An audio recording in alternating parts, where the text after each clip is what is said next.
Selamat pagi, saya ucapkan kepada segenap pendengar Radio Berita Kasih sekalian, atau mungkin selamat sore, atau mungkin selamat malam bagi Anda kalau itu adalah saat Anda mendengarkan rekaman ini.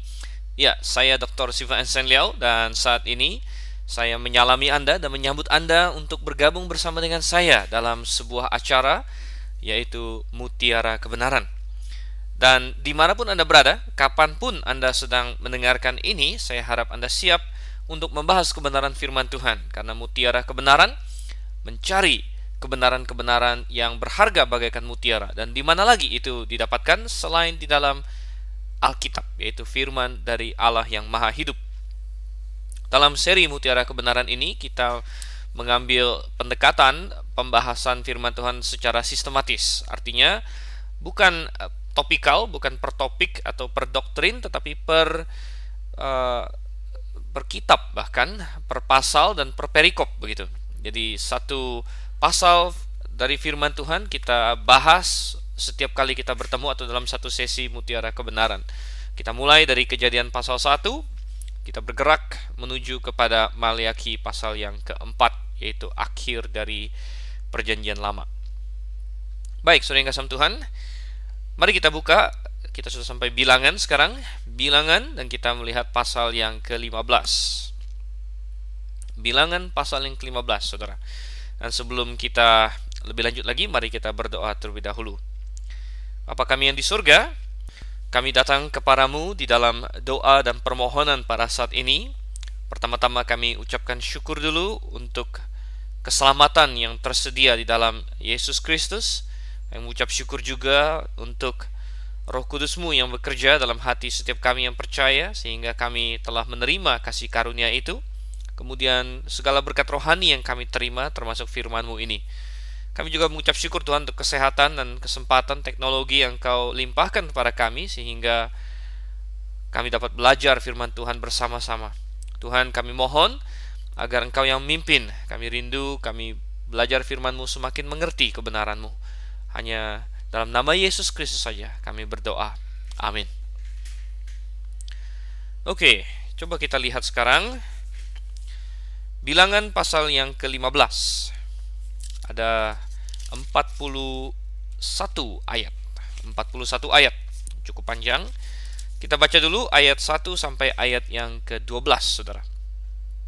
Tuhan berfirman kepada Musa, "Berbicaralah kepada orang Israel dan katakanlah kepada mereka, apabila kamu masuk ke negeri yang akan kuberikan kepadamu menjadi tempat kediamanmu, dan kamu hendak mempersembahkan korban api-apian bagi Tuhan dari lembu sapi atau kambing domba, baik korban bakaran atau korban sembelihan, baik untuk membayar suatu nazar khusus atau sebagai persembahan sukarela, atau pada waktu perayaan-perayaanmu, dan dengan demikian menyediakan bau yang menyenangkan bagi Tuhan, maka orang yang mempersembahkan persembahannya itu kepada Tuhan haruslah mempersembahkan sebagai korban sajian 1/10 eva tepung yang terbaik, diolah dengan 1/4 hin minyak.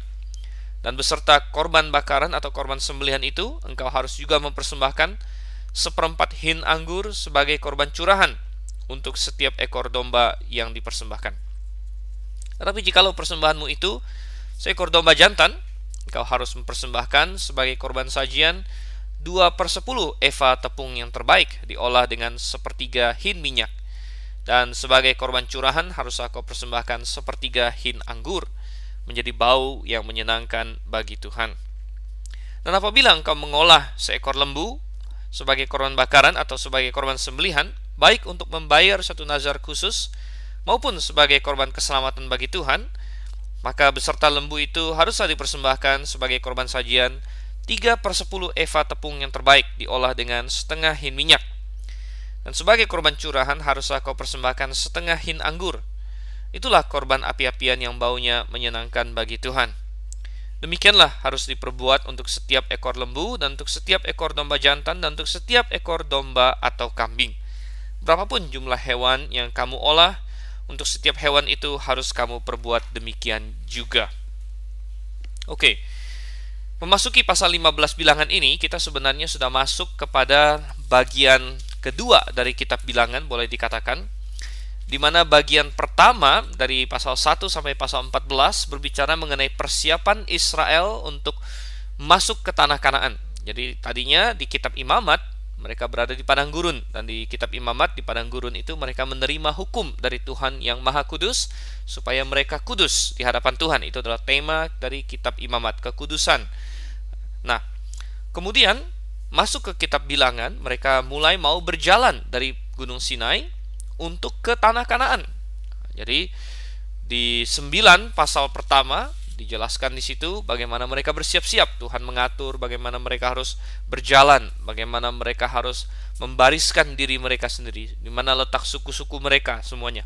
Itu sudah Tuhan atur di situ. Kemudian sampai di pasal 10 mereka benar-benar berangkat. Nah, sampai kepada pasal 13-14 yang sudah kita bahas, pasal-pasal yang sangat menentukan sekali. Pasal-pasal yang merupakan persimpangan jalan bagi Israel, di mana mereka sampai ke titik selatan dari Kanaan. Mereka sampai ke tempat yang namanya Kadesh Barnea, padang gurun Paran, saudara. Dan di situ Tuhan sudah suruh, masuklah ke negeri ini, dudukilah, hancurkanlah orang yang dalamnya, dan warisilah negeri yang Tuhan janjikan. Tetapi saudara yang kasih Tuhan, pengintai-pengintai yang orang Israel minta dan yang orang Israel kirim kemudian memberi laporan yang sangat mengejutkan hati mereka, bahwa orang-orang di situ itu begitu kuat, orang-orang di sana begitu raksasa-raksasa, kita seperti belalang. Dan umat Israel punya pilihan, akankah mereka percaya kepada 10 orang pengintai yang membawa kabar busuk, ataukah mereka mau percaya kepada firman Tuhan yang tentunya disaksikan juga oleh Yosua, Kaleb, Musa, dan Harun. Nah, akhirnya kita telah melihat bagaimana di pasal 14 secara nasional bangsa itu memilih untuk meninggalkan Tuhan. Mereka murtad, saudara. Mereka berkata, kami ingin ke Mesir, kami balik ke Mesir, lebih baik kami mati di padang gurun. Oh, saudara. Dan Tuhan memberikan kepada mereka apa yang mereka inginkan itu. Mereka bilang lebih baik mati di padang gurun. Oke, kamu akan mati. Sehingga Tuhan menghukum di sana. 40 tahun lamanya kalian akan di padang gurun ini, ya. Dan anak-anak kalian yang tadinya kalian pikir kalian sok memperhatikan anak-anak begitu, ya, sok menggunakan anak-anak sebagai alasan, dan banyak orang mempergunakan anaknya sebagai alasan untuk tidak melakukan sesuatu yang Tuhan perintahkan. Dan justru anak-anakmu itu yang akan kubawa masuk, kata Tuhan. Dan begitu mendengar hukuman yang cukup serius itu, mereka mulai berpikir, rupanya tanah Kanaan memang kelihatan lebih enak daripada padang gurun. Masa kita 40 tahun di padang gurun? Akhirnya mereka mencoba untuk masuk sendiri. Itu adalah di akhir dari pasal 14. Dan tentu mereka gagal, karena tanpa Tuhan memang mereka tidak bisa berbuat apa-apa. Jadi akhirnya itu selesai babak pertama di Bilangan pasal 14. Jadi selanjutnya dari Bilangan pasal 15 seterusnya itu berbicara mengenai perjalanan mereka selama 40 tahun di padang gurun itu, saudara. Dan itu berlanjut, ya. Sebenarnya sangat sedikit yang kita ketahui tentang 40 tahun itu. Kalau kita lihat di pasal 33, Anda boleh lengkap sedikit atau Anda lihat sedikit Bilangan pasal 33. Di situ ada didaftarkan tempat-tempat di mana mereka berkemah selama 40 tahun. Tetapi apa yang sebenarnya terjadi selama 40 tahun itu tidak banyak diceritakan kepada kita. Bahkan kalau kita lihat dari pasal 15 sampai pasal yang ke-33 itu, apa yang terjadi? Hanya sedikit yang diceritakan. Dan sangat sedihnya, sedikit yang diceritakan itu rata-rata adalah hal-hal yang negatif. Coba kita lihat di pasal 16, ada pemberontakan di situ. Jadi hal yang negatif. Di pasal 17 masih lanjutan dari pemberontakan. Pasal 18 itu adalah hukum itu yang Tuhan berikan. Demikian juga pasal 19. Pasal 20, satu peristiwa sedih lagi. Bukan saja Miriam mati, tapi Musa dan Harun juga berbuat salah di hadapan Tuhan. Kemudian ada Harun mati. Di pasal 21 ada pemberontakan lagi. Pemberontakan ular tembaga. Jadi akhirnya sampai ke pasal 22 itu sudah di akhir dari 40 tahun itu. Sudah hampir mau masuk ke tanah Kanaan. Di pasal 25 di sana ada lagi pemberontakan mereka. Jadi sebenarnya sangat sedikit sekali yang diceritakan mengenai 40 tahun mereka di padang gurun itu. Dan yang diceritakan pun itu adalah hal-hal yang negatif. Jadi kita mendapatkan suatu gambaran bahwa orang-orang Israel yang 20 tahun ke atas yang menolak Tuhan ini di pasal 14, ya, ternyata mereka tidak bertobat. Dan selama 40 tahun di padang gurun mereka terus menggerutu, terus tidak beriman. Bahkan kalau kita baca, kita bandingkan dengan Yosua. Kenapa di dalam kitab Yosua kalau kita lihat Yosua pasal 5, itu Yosua menyunatkan orang Israel di Gilgal. Jadi rupanya selama 40 tahun mereka di padang gurun, yang orang-orang tua ini, yang 20 tahun ke atas ini tidak mau menyunatkan anak-anak mereka. Mereka memberontak sama Tuhan. Mungkin mereka berpikir, Tuhan tidak mau bawa kami masuk ke tanah perjanjian, kami tidak mau menyunatkan anak-anak kami.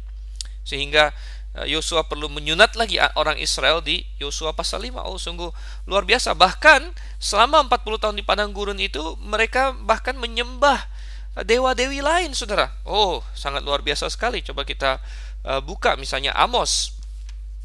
Kitab Amos pasal yang ke-5, ayatnya yang ke-25, saudara.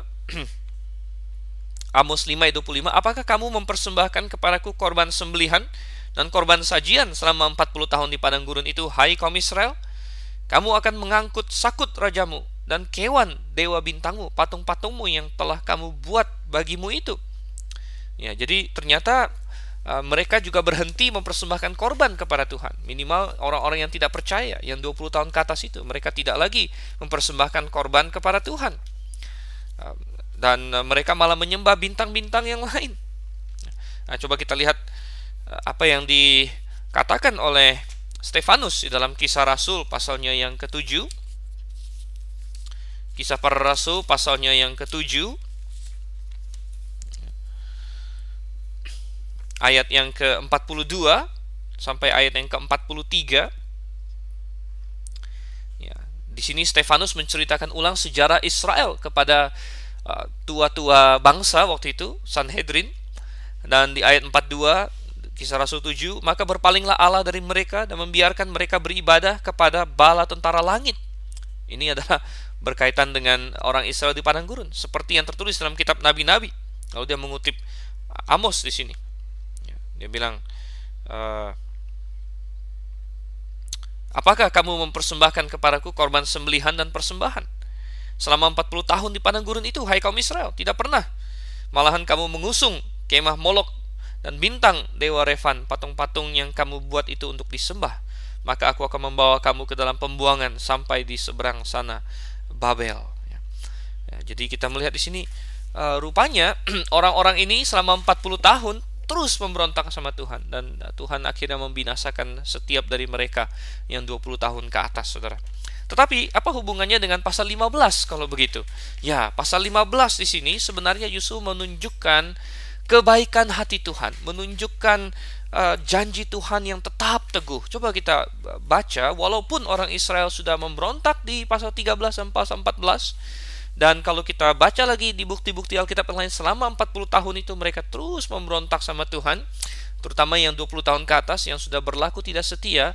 Namun apa kata Tuhan di ayat 1 dan ayat 2 dari Bilangan 15 yang tadi sudah kita baca? Dikatakan Tuhan berfirman kepada Musa, berbicaralah kepada orang Israel dan katakanlah kepada mereka, apabila kamu masuk ke negeri yang akan kuberikan kepadamu menjadi tempat kediamanmu. Oh, ini adalah kata-kata penghiburan yang luar biasa. Ini menunjukkan bahwa Tuhan masih mempedulikan umatnya yang setia. Nah, mungkin ada yang berpikir, apakah Tuhan sudah benar-benar lupa dengan Israel? Apakah Tuhan sudah, masa sih ya kita dibiarkan di padang gurun ini 40 tahun, nanti Tuhan benar-benar benci sama kita? Tapi tidak. Tuhan menenangkan hati bagi barang siapa di antara bangsa itu yang masih mau percaya kepadanya. Bahkan kata-kata Tuhan adalah, berbicaralah kepada orang Israel dan katakanlah kepada mereka, apabila kamu masuk ke negeri yang akan kuberikan kepadamu. Jadi Tuhan masih melihat ke depan. Tuhan masih melihat kepada saatnya di mana orang Israel akan masuk ke tanah Kanaan. Bukankah ini luar biasa, saudara? Di tengah-tengah penghukuman, Tuhan masih memberikan penghiburan. Sayang banyak orang Israel yang tidak memanfaatkannya waktu itu, tidak jatuh tersungkur, merendahkan hati kepada Tuhan. Tetapi Tuhan bilang, bagi yang beriman, apabila kamu masuk ke negeri yang akan kuberikan kepadamu. Dan saudara yang kasih Tuhan, ini sedikit banyak ya menggambarkan kepada kita bagaimana hubungan antara kedaulatan Allah dan janji-janji Allah dengan tanggung jawab manusia. Kadang-kadang ada janji-janji Allah yang sepertinya tidak bersyarat. Jadi Tuhan pasti akan lakukan. Tuhan sudah menjanjikan berkat yang pasti. Nah, misalnya perjanjian Abraham, saudara. Perjanjian Abraham di mana Tuhan berjanji akan memberkati keturunan Abraham, memberikan kepada mereka tanah. Kemudian ada perjanjian Daud di mana Tuhan berjanji bahwa keturunan Daud tidak akan putus-putusnya menjadi raja dan bahwa keluarga Daud akan kokoh. Nah, mungkin ada yang berpikir, enak sekali ya yang jadi keturunan Abraham, enak sekali yang jadi keturunan Daud ya, tanpa mereka susah-susah karena iman nenek moyang mereka, karena imannya Abraham, karena imannya Daud, mereka sudah tiong-tiong gitu istilahnya, sudah santai ya, mereka langsung dapat berkat. Oh tidak, saudara yang kasih Tuhan. Tuhan tetap menuntut tanggung jawab pribadi. Memang keturunan Abraham akan diberkati. Keturunan Abraham akan mewarisi tanah Kanaan. Keturunan Abraham akan menjadi berkat bagi seluruh bangsa di bumi. Itu adalah janji Tuhan, dan janji itu tidak mungkin gagal. Itu adalah perjanjian yang tidak bersyarat, perjanjian yang akan terus, perjanjian kekal kata Tuhan. Tetapi apakah berarti orang-orang yang menerima perjanjian itu tidak punya tanggung jawab? Oh, jauh daripada itu. Kita harus selalu melihat ada keseimbangan. Ada janji Tuhan, ada tanggung jawab manusia. Ada kedaulatan Tuhan, ada tuntutan Tuhan bagi manusia. Jadi cara kerjanya begini rupanya kalau kita selidiki Alkitab. Perjanjian ini perjanjian yang kekal. Ya, karena apa? Ya, keselamatan yang Tuhan janjikan akan datang melalui perjanjian-perjanjian ini. Yesus Kristus adalah keturunan Abraham yang paling ultimate, yang paling mumpuni, yang paling akhir. Demikian juga Yesus Kristus adalah penggenapan dari perjanjian Daud yang sebenarnya, yang ultimate. Nah, jadi karena keselamatan manusia bergantung pada perjanjian-perjanjian ini, perjanjian-perjanjian ini tidak mungkin gagal. Mereka tidak bersyarat. Tetapi tiap-tiap generasi ya, keturunan Abraham, tiap-tiap generasi keturunan Daud tetap harus bertanggung jawab. Kalau mereka tidak beriman, kalau ada generasi Abraham yang tidak beriman, ada generasi Daud yang tidak beriman, maka mereka pribadilah yang tidak akan mendapat berkat dari perjanjian-perjanjian itu. Tetapi perjanjian itu sendiri tidak dibatalkan, melainkan Tuhan akan menunggu munculnya generasi yang setia, munculnya generasi yang akan bertobat kepadanya. Dan ini terlihat, misalnya anak-anak Daud kan sudah dinubuatkan menjadi raja. Tapi ketika mereka tidak setia, ketika mereka tidak beriman, maka Tuhan membiarkan mereka dikalahkan. Bahkan sekarang sudah sekian ribu tahun tidak ada keturunan Daud yang memerintah Israel. Tapi bukan berarti janji Tuhan gagal. Oh tidak, janji Tuhan tetap. Tuhan menunggu adanya suatu generasi yang setia kepadanya, maka Tuhan akan menggenapkan, mengembalikan lagi mereka ke jalur itu. Dan demikian juga keturunan Abraham. Mereka akan mewarisi negeri Kanaan, benar. Tapi ketika ada generasi yang tidak setia, Tuhan usir mereka dari tanah itu. Makanya ada pembuangan ke Babel. Ya, kemudian di tahun 70 mereka terserak kemana-mana. Tetapi yang luar biasa adalah bagaimana Tuhan mempertahankan ya, sehingga janjinya ini tetap bisa digenapi suatu hari, menunggu generasi yang setia. Jadi Tuhan tidak membiarkan Israel hilang sama sekali dari muka bumi, tidak membiarkan keturunan Daud hilang sama sekali dari muka bumi, tapi menunggu generasi yang setia. Demikian juga janji Tuhan kepada orang Israel di Bilangan 15 ini. Tuhan bilang, aku akan bawa kalian ke tanah Kanaan. Tapi ketika mereka tidak setia, tidak mau percaya sama Tuhan, ya artinya generasi itu akan hilang, generasi itu tidak Tuhan bawa masuk, generasi itu mati di padang gurun. Tetapi Tuhan menunggu generasi berikutnya yang akan setia. Nah, akhirnya itu adalah generasi anak-anak mereka. Nah, jadi itu satu aspek saudara kasih Tuhan. Nah, tetapi coba kita lanjut lagi di Bilangan 15 ini. Bukan saja ini berbicara mengenai penghiburan dari Tuhan bahwa tetap kalian akan masuk ke tanah itu. Ya, jangan khawatir, 40 tahun di padang gurun nggak masalah. Kalian tetap akan masuk ke tanah yang baik. Ya. Tetapi bahkan Tuhan sudah melihat nanti tanah yang baik, mereka harus beribadah kepada Tuhan. Jadi Tuhan ingatkan harus beribadah kepada Tuhan. Jangan lupa membawa persembahan kepada Tuhan. Nah, ini berbeda dengan komentari dari Amos dan dari Stefanus yang kita baca bahwa selama 40 tahun mereka tidak mau memberikan persembahan sama Tuhan karena pembangkangan mereka. Tetapi di pasal 15 Bilangan di sini Tuhan bilang nanti kamu masuk, kamu harus bawa persembahan. Kamu harus memberikan korban api-apian. Dan ada aturan di sini bahwa sekaligus memberikan korban bakaran, mereka harus menyertakan juga beberapa hal, antara lain korban sajian berupa tepung, kemudian disertai dengan sejumlah minyak, disertai dengan sejumlah anggur, saudara. Jadi itu tergantung jenis korbannya. Rupanya binatang yang semakin besar memerlukan semakin banyak tepung dan memerlukan semakin banyak minyak dan semakin banyak anggur. Nah, jadi apa yang Tuhan ingin ajarkan di sini sebenarnya?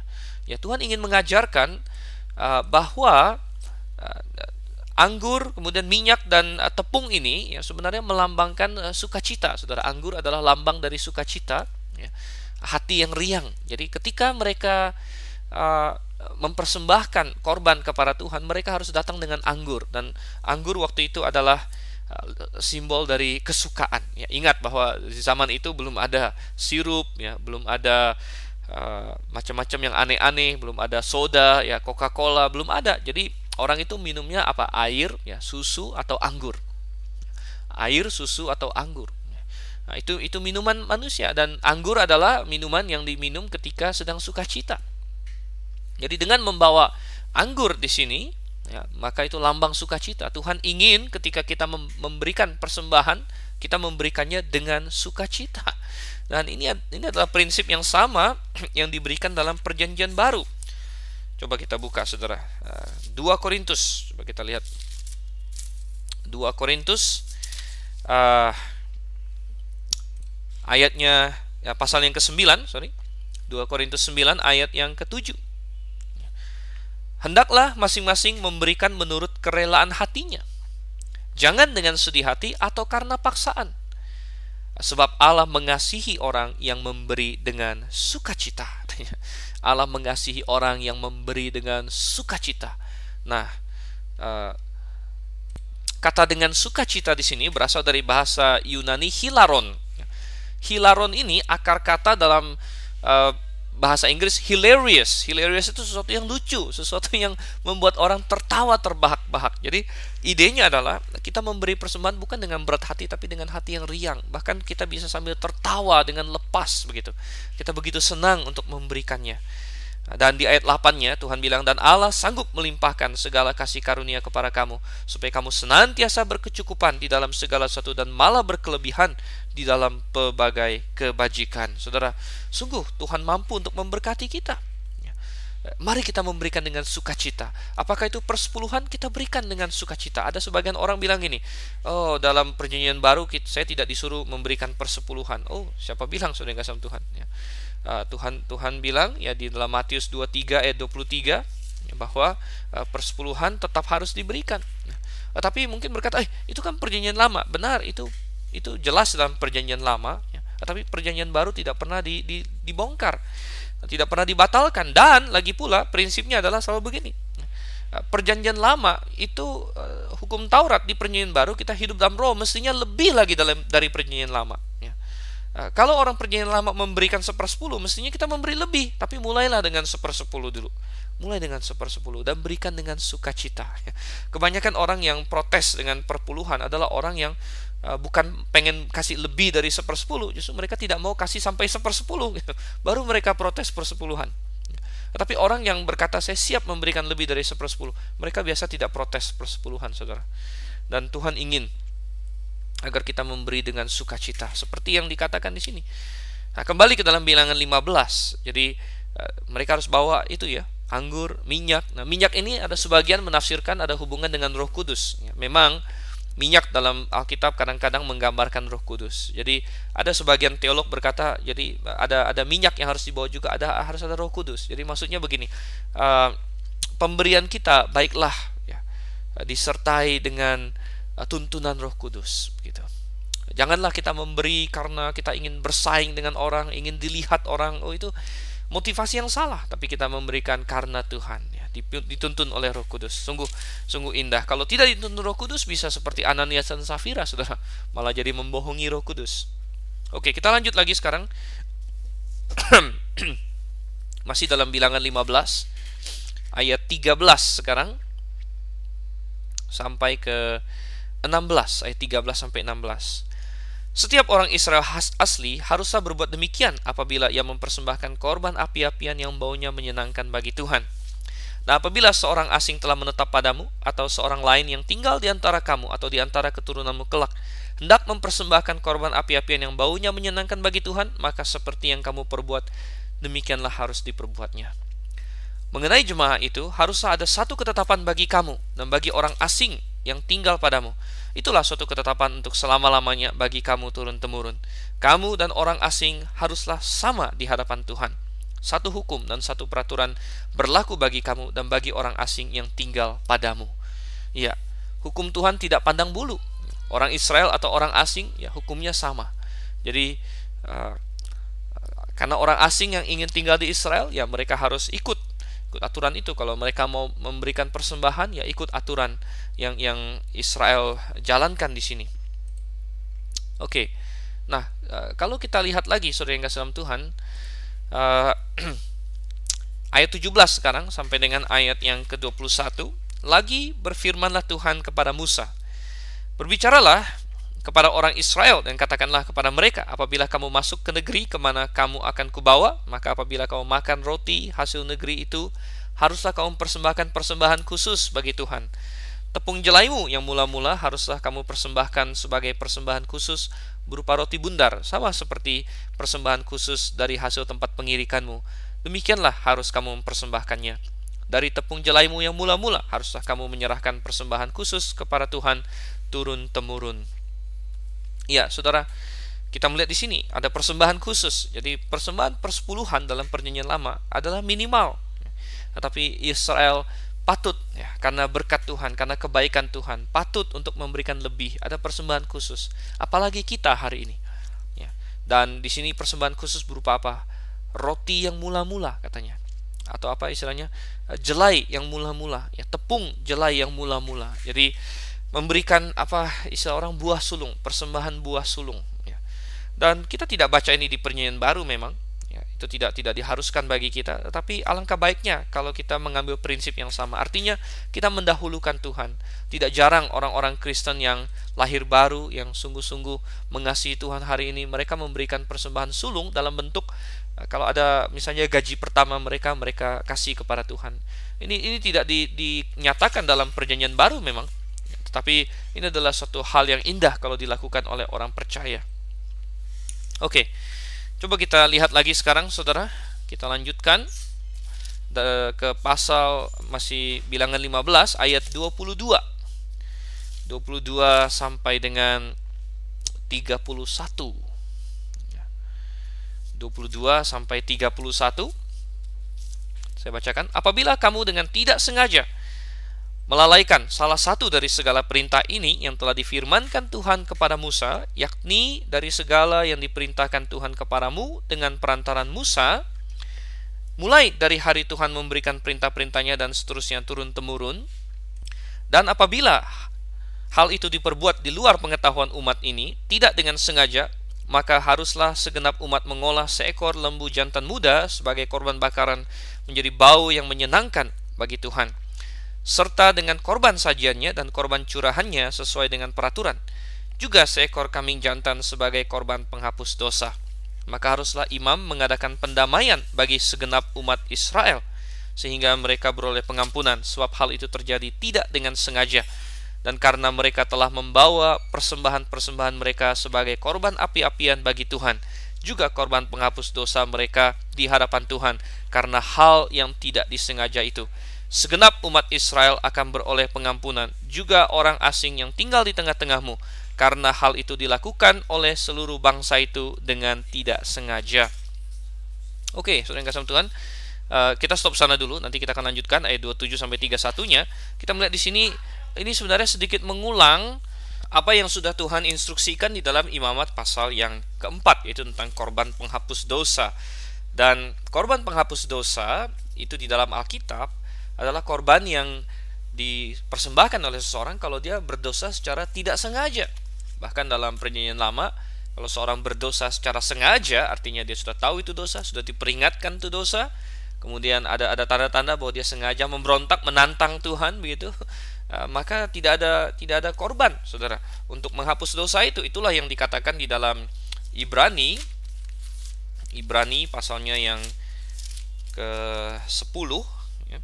Ibrani pasal yang ke-10 ayat 26, di situ katakan, sebab jika kita sengaja berbuat dosa sudah memperoleh pengetahuan tentang kebenaran, maka tidak ada lagi korban untuk menghapus dosa itu. Ini mengacu kepada fakta bahwa korban penghapus dosa di perjanjian lama itu atas dosa yang tidak sengaja. Kalau misalnya seseorang dengan sengaja menyembah berhala, itu hukumannya mati di perjanjian lama. Dan ini ditegaskan lagi di Bilangan pasal 15. Jadi kalau kamu tidak sengaja melalaikan salah satu dari perintah ini, maka ada korban penghapus dosa di Bilangan 15. Dan banyak orang justru punya konsep yang terbalik. Dia pikir kalau saya tidak sengaja, maka itu bukan dosa. Nah, tentu maksudnya bukan tidak sengaja di sini dalam pengertian misalnya nggak sengaja kesenggol orang lalu dia jatuh ke misalnya jatuh ke kali, bukan itu. Maksud tidak sengaja di sini adalah begini. Misalnya dia tidak tahu bahwa itu adalah suatu dosa, tapi dia melakukannya, maka itu tetap adalah dosa. Ya, orang yang melanggar hukum tanpa tahu ada hukum itu tetap melanggar hukum, saudara. Dia berada di bawah jurisdiksi itu. Nah, jadi mungkin ada orang di zaman sekarang ini berpikir begini, yang penting maksud hati saya baik, ya, dan saya tidak bermaksud untuk melakukan suatu ya melukai orang lain, tapi ya ternyata begitu. Misalnya seorang bergosip, ya, ada hal yang dia tidak pasti, dia gosip sana sini dan ternyata itu adalah suatu kebohongan. Lalu mungkin dia berkata, "Hei, saya tidak tahu, ya saya pikir itu benar." Ya, itu tetap adalah dosa, saudara. Itu adalah dosa, dia telah menyebarkan gosip misalnya. Nah, jadi marilah kita berhati-hati dengan tingkah laku kita. Nah, coba kita lanjutkan lagi, bagaimana dengan dosa yang sengaja? Atau masih tidak sengaja? Coba kita lihat ayat 27 sampai 31, kita lihat di sini. Ayat 27 sampai 31, apabila satu orang saja berbuat dosa dengan tidak sengaja, maka harus ia mempersembahkan kambing betina berumur setahun sebagai korban penghapus dosa. Dan imam haruslah mengadakan pendamaian di hadapan Tuhan bagi orang yang dengan tidak sengaja berbuat dosa itu, sehingga orang itu beroleh pengampunan karena telah diadakan pendamaian baginya. Baik bagi orang Israel asli maupun bagi orang asing yang tinggal di tengah-tengah kamu, satu hukum saja berlaku bagi mereka berkenaan dengan orang yang berbuat dosa dengan tidak sengaja. Tetapi orang yang berbuat sesuatu dengan sengaja, baik orang Israel asli maupun orang asing, orang itu menjadi penista Tuhan. Ia harus dilenyapkan dari tengah-tengah bangsanya, sebab ia telah memandang hina terhadap firman Tuhan dan merombak perintahnya. Pastilah orang itu dilenyapkan, kesalahannya akan tertimpa atasnya. Jadi ini adalah dosa yang disengaja. Tentu sebenarnya semua dosa ya sedikit banyak itu kita tahu itu dosa sebenarnya. Tapi dosa yang disengaja dimaksud sini adalah dosa yang dilakukan sengaja untuk menantang hukum itu, saudara. Misalnya orang berbohong, ya mana ada sih orang yang berbohong dengan tidak sengaja? Mungkin kita pikir ya tentu, tapi mungkin jatuh keceplosan, mungkin karena kelemahan sesaat. Nah, ini beda dengan dikatakan dosa dengan sengaja. Maksudnya orang yang ingin berkata, nggak apa-apa kok, berbohong itu nggak apa-apa gitu. Ya saya akan terus berbohong. Nah, ini orang ini harus dilenyapkan gitu. Mungkin beda antara orang yang misalnya hukum Sabat, ya. Ada orang yang tidak sengaja ya, keceplosan ya, atau dia ya lupa diri misalnya gitu ya, dan melangkahi salah satu aturan Sabat. Nah, dia harus dihukum, tetapi dia bisa membawa korban penghapus dosa di situ. Beda dengan orang yang ingin berkata, "Hei, kita sudah lupakan saja Sabat." Nah, ini yang dimaksud di sini di ayat yang ke-31, ia memandang hina terhadap firman Tuhan dan merombak perintahnya. Jadi orang yang ingin berkata, hukum Tuhan ini tidak perlu kita lakukan. Nah, ini beda dengan orang yang mungkin karena kelemahan dagingnya, ya karena sesuatu dia melanggar hukum Tuhan dan dia tahu, tetapi bukan maksud dia bahwa kita ini tidak perlu menuruti hukum ini. Nah, bagi orang seperti itu masih ada harapan. Tetapi tidak dengan orang yang sudah berkata, saya memang tidak mau taat hukum Tuhan, dan mari kita tidak usah taat hukum Tuhan. Oke, kita lihat sekarang ayat 32 sampai 36. Ketika orang Israel ada di padang gurun, didapati merekalah seorang yang mengumpulkan kayu api pada hari Sabat. Lalu orang-orang yang mendapati dia sedang mengumpulkan kayu api itu menghadapkan dia kepada Musa dan Harun dan segenap umat itu. Orang itu dimasukkan dalam tahanan oleh karena belum ditentukan apa yang harus dilakukan kepadanya. Lalu berfirmanlah Tuhan kepada Musa, orang itu pastilah dihukum mati. Segenap umat Israel harus melontari dia dengan batu di luar tempat perkemahan. Lalu segenap umat menggiring dia keluar tempat perkemahan, kemudian dia dilontari dengan batu sehingga ia mati seperti yang difirmankan Tuhan kepada Musa. Jadi perikop singkat ini sepertinya diberikan Tuhan untuk mengilustrasikan yang tadi barusan, yaitu orang yang berdosa dengan sengaja di sini. Jadi kita tidak tahu banyak detail ceritanya, tapi yang jelas pasti orang ini adalah seorang pembangkang. Jadi mungkin dia berpikir hukum Sabat ini memang terlalu berat dan tidak pantas untuk kita lakukan. Mungkin dia ingin melakukan reformasi sosial, mungkin dia ingin atau mungkin ini bukan pertama kali dia melakukannya. Ya, intinya orang ini nilai oleh Tuhan bahwa dia melakukan, dan Tuhan tahu hatinya, ya, dia melakukan dosa dengan sengaja. Dia memandang hina hukum Tuhan, dia ingin merombak perintah Tuhan. Dan ya, benar sekali di sini kita melihat pertama-tama orang itu dimasukkan tahanan dulu. Saya tidak tahu apakah tahanannya terbuat dari apa, mungkin ada tenda khusus, ya. Tapi yang jelas dia masuk tahanan dulu, masuk penjara begitu. Dan mereka minta petunjuk Tuhan. Oh, andai kata mereka selalu begini. Nah, akhirnya Tuhan suruh untuk membunuh dia atau memberikan hukuman mati begitu. Jadi ini bukan tindakan keroyokan di jalan, saudara. Itu tidak benar. Ini adalah sesudah orang diadili, dijatuhi hukuman. Dan kebetulan hukuman mati di zaman Israel adalah dilempari batu ramai-ramai. Artinya semua masyarakat ikut bertanggung jawab atas hukuman mati ini. Itu yang Tuhan inginkan. Dan ya, orang itu dihukum mati, ya. Jadi ini bukan berarti kita mendukung misalnya orang kedapatan sedang mencuri ayam dikeroyokin sampai mati. Bukan, ini sudah ditahan, sudah melalui proses hukum, ya. Kalau masalahnya dengan orang yang curi ayam dikeroyokin sampai mati, itu adalah nomor satu, kadang-kadang bisa salah gitu. Kadang-kadang dia bukan curi ayam, kadang-kadang itu memang ayam dialah. Nah, saya pernah mendengar ada orang katanya lagi dorong motornya itu bannya kempes, tapi dikira lagi curi motor gitu. Dikeroyokin massa sampai mati. Wah, kasihan sekali, saudara kasih Tuhan. Dan itu masyarakat itu menanggung beban darah itu kalau begitu. Nah, tapi ini tidak, ini sudah di proses hukum, sudah ditanya kepada Tuhan, kemudian dijatuhi hukuman mati. Kita akhiri, kita selesaikan dengan perikop terakhir ayat 37 sampai ayat yang ke-41. Tuhan berfirman kepada Musa, berbicaralah kepada orang Israel dan katakanlah kepada mereka bahwa mereka harus membuat jumbai-jumbai pada punca baju mereka turun-temurun, dan dalam jumbai-jumbai punca itu haruslah dibubuh benang ungu kebiru-biruan. Maka jumbai itu akan mengingatkan kamu apabila kamu melihatnya kepada segala perintah Tuhan, sehingga kamu melakukannya dan tidak lagi menuruti hatimu atau matamu sendiri seperti biasa kamu perbuat dalam ketidaksetiaanmu terhadap Tuhan. Maksudnya supaya kamu mengingat dan melakukan segala perintahku dan menjadi kudus bagi Allahmu. Akulah Tuhan Allahmu yang telah membawa kamu keluar dari tanah Mesir, supaya aku menjadi Allah bagimu. Akulah Tuhan Allahmu. Iya, dan sepertinya agak aneh juga bahwa di perikop terakhir ini Tuhan sampai mengurusin aksesoris pakaiannya Israel, ya. Tetapi tidak aneh, saudara. Memang Tuhan terlibat dalam hal-hal yang kecil dalam hidup kita sekalipun.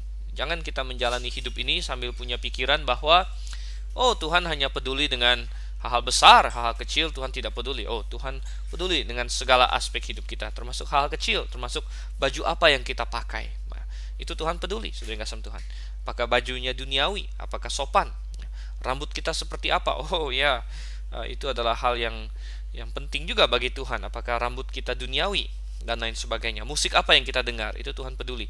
Dan saudara kasih Tuhan, di sini Tuhan kasih suatu perintah bahwa jubah orang Israel dalam puncanya harus dibuat jumbai-jumbai warna ungu kebiruan. Nah, katanya ini supaya mereka ingat terus akan perintah Tuhan, ingat terus akan perintah Tuhan.